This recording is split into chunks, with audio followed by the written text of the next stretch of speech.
بعد ما البارودي وشوقي وحافظ رجعوا الروح للشعر، ظهر جيل وقال لأ، كفاية كده، إحنا عايزين شعر يفكر مش بس يغني، شعر يقول الفكرة قبل ما يقول القافية.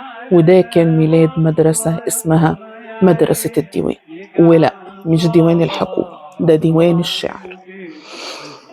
التلاتة اللي كانوا عاملين دوشة هم العقاد والمزني وشكري. دول كانوا قاعدين كده في أوضة بيبصوا على شعر شوقي وسايبين بعضهم في وسط الجو ده. وفجأة واحد فيهم قال: ينفع الشعر يبقى فكرة مش مديح وبس؟ التلاتة اتفقوا، ومن اللحظة دي اتكتبت شهادة ميلاد مدرسة الديوان.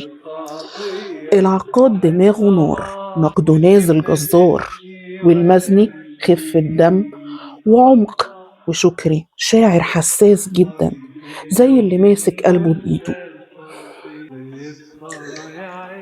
مدرسة الديوان كانت شايفة إن مدرسة الإحياء والبعث بتقلد القدماء بزيادة.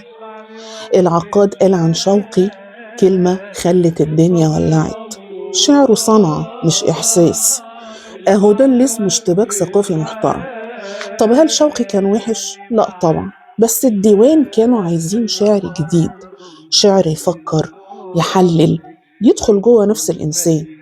لو الإحياء والبعث كانوا بيوصفوا بره، مدرسة الديوان كانت بتوصف جوه.